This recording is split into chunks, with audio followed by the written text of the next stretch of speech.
مجھے سلام کے جواب کی آواز نہیں آئی، میں پھر سے سلام کرتا ہوں۔ السلام علیکم ورحمۃ اللہ وبرکاتہ۔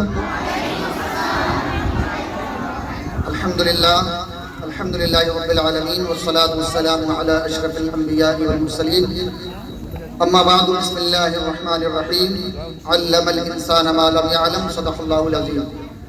ایک بار سبھی حضرات کلمہ شریف پڑھ لیجئے، لا الہ الا اللہ محمد رسول اللہ صلی اللہ علیہ وسلم۔ آج کا یہ اجلاس اور آج کی یہ محفل جو ایجوکیشن اور تعلیم کے سلسلے میں منعقد کی گئی ہے، میں اللہ رب العزت کی بارگاہ میں صمیم قلب سے دعا گو ہوں، اللہ رب العزت جو اسٹوڈنٹس، جو طلبہ اس اسکول سے فارغ ہو کر اپنے دوسرے راستوں پر چلنے کے لیے جو تیار ہیں، میں اللہ سے دعا کرتا ہوں کہ اللہ رب العزت ان تمام کو کامیابیاں عطا فرمائے، اور اللہ ہم تمام کو بھی خوب ہر میدان میں ترقیاں اور کامیابیاں عطا فرمائے۔ دیکھو بچوں، میں آپ کے پاس، آپ کے سامنے، آپ کے روبرو جو آیا ہوں وہ آپ سے باتیں کرنے کے لیے آیا ہوں۔ میں اس لیے نہیں آیا ہوں کہ میں یہاں کھڑا ہوں اپنا وقت گزارنے کے بعد چلا جاؤں اور آپ آپس میں باتیں کرتے رہیں، یہ چیز اچھی چیز نہیں ہوتی ہے۔ آپ چھوٹے بچے ہیں اور انسان کے اچھے ہونے کی ابتدا یہیں سے ہوتی ہے۔ آپ یہ نہ سوچیں کہ ابھی تو ہم بچے ہیں تو جس طرح چاہے اپنا وقت گزار لیں، جب بڑے ہو جائیں گے تو اس وقت ہمارے اندر شعور اور بیداری آ جائے گی، ایسا نہیں ہے۔ بلکہ بچپن سے، ابتدا ہی سے ہمیں اپنے ماحول کو بہتر کرنے کی کوششیں کرنا ہوگا۔ ہمارے اسلام کے اندر ایک اہم بات کہی جاتی ہے، اطلب العلم من المہد الی اللحد، کہ علم ماں کی گود سے قبر تک حاصل کرو۔ یعنی علم حاصل کرنے کی کوئی عمر نہیں ہوتی ہے۔ آپ اپنی پوری زندگی، جس وقت بچہ پیدا ہوتا ہے، ماں کی گود میں ہوتا ہے، تو وہ اس وقت بھی بہت ساری چیزیں سیکھ جاتا ہے، اور کہا جاتا ہے کہ ماں کی گود بچے کے لیے پہلا اسکول ہوا کرتی ہے۔ ماں اپنے بچے کو بہتر تعلیم سے، بہتر تربیت سے آراستہ کرتی ہے، پھر یہی بچہ جب کچھ بڑا ہوتا ہے اور جب اسکول میں پہلا قدم رکھتا ہے تو اب اس کی دوسری دنیا شروع ہو جاتی ہے، اور اس کے بعد جب اسکول سے فارغ ہونے کے بعد، جب انٹر یا ہائی اسکول جب آپ پاس کر لیتے ہیں، اس کے بعد آپ کا ارادہ ہوتا ہے کہ اب ہم دوسری فیلڈز میں یا دوسری فیکلٹیز میں جانا چاہتے ہیں، تو اس میں آپ کے لیے بہت سارے راستے ہوتے ہیں کہ آپ جو چاہیں وہ کر سکتے ہیں۔ ابھی مجھ سے پہلے ہمارے معزز مہمان نے بتایا بھی تھا اس بات کو کہ اب آپ کی مرضی ہے، آپ چاہیں تو بزنس کریں، آپ چاہیں تو اپنی تعلیم کو جاری رکھیں، لیکن میرا مشورہ یہ ہے کہ آپ تعلیم جہاں تک آپ سے ہو سکتا ہے، آپ تعلیم کو بالکل نہ چھوڑیں۔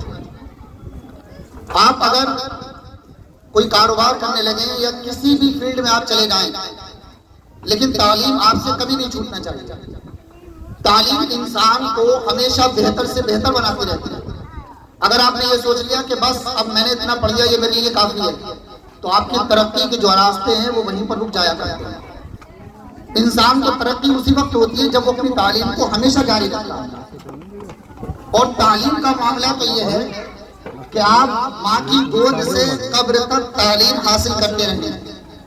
میں آپ کو بتاؤں، مذہب اسلام کی جو سب سے معتبر کتاب، جس کو قرآن پاک کہا جاتا ہے، قرآن کی سب سے پہلی آیت اور سب سے پہلا جو حکم اللہ نے نازل فرمایا، وہ بھی ہمیں تعلیم کی ہدایت دیتا نظر آتا ہے۔ اللہ نے سب سے پہلے نماز کا حکم نہ دیا، اللہ نے سب سے پہلے روزے کا حکم نہ دیا، اللہ نے سب سے پہلے ماں باپ کے حقوق کے بارے میں کلام نہ کیا، بلکہ سب سے پہلے جو قرآن کے اندر کلام کیا گیا ہے وہ تعلیم کے بارے میں کلام کیا گیا ہے۔ اللہ فرماتا ہے کہ بسم ربک الذی خلق، اپنے رب کے نام سے پڑھیے جس نے انسان کو پیدا فرمایا ہے۔ تو سب سے پہلا جو حکم قرآن پاک کے اندر نازل کیا گیا وہ تعلیم کے بارے میں۔ اب تعلیم کے بارے میں سب سے پہلا حکم نازل اس لیے کیا گیا کہ جب کسی انسان کے پاس تعلیم ہے تو وہ صحیح طور پر نماز بھی پڑھ سکتا ہے، صحیح طور پر روزے بھی رکھ سکتا ہے، صحیح طور پر ماں باپ کے حقوق بھی جان سکتا ہے، معاشرے اور سوسائٹی میں کس طرح رہنا ہے اس کے طریقے بھی وہ جان سکتا ہے۔ تعلیم کے بغیر انسان انسان نہیں ہے بلکہ انسان جانور کی طرح ہے. اور تعلیم جب اس کے پاس ہے تو تعلیم کے ذریعے سے انسان ایک بہترین معاشرہ تشکیل دے سکتا ہے. کہتے ہیں کہ اگر ایک گاؤں یا ایک شہر کے اندر اگر ایک بچہ کامیاب ہو جاتا ہے تو اس کے ذریعے بے شمار بچے کامیاب ہونا شروع ہو جاتے ہیں. لیکن اگر کسی گاؤں کے اندر یا کسی شہر کے اندر کوئی انسان کامیاب نہ ہو یا تعلیم سے آراستہ نہ ہو تو پھر ایسی صورت میں وہ گاؤں اور وہ شہر ترقی نہیں پاتا ہے بلکہ تنزل کی طرف جاتا نظر آتا ہے.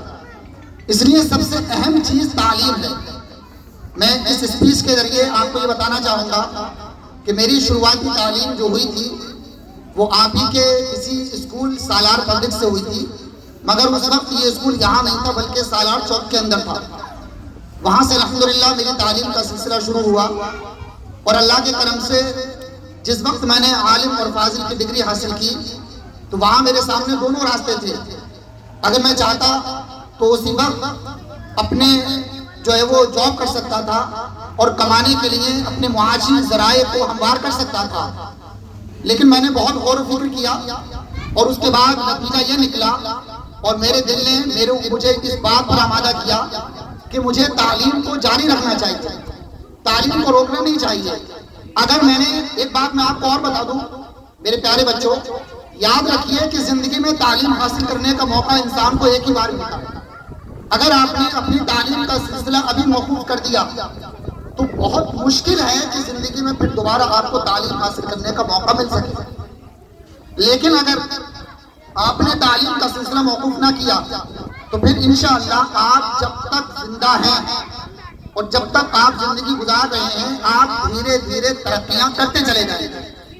اس وقت یا میں عالم ہوں یا میں فلاں ہوں, بلکہ ہمیشہ انسان کو یہ سوچنا چاہیے کہ میں ایک اسٹوڈنٹ ہوں, ایک طالب علم ہوں. جب آپ اپنے بارے میں یہ سوچیں گے تو پھر آپ ہمیشہ ترقیاں کرتے جائیں گے اور آپ آگے بڑھتے جائیں گے. لیکن جہاں آپ نے یہ سمجھ لیا کہ میں فلاں ہوں, میں ٹیچر ہوں, میں فلاں ہوں,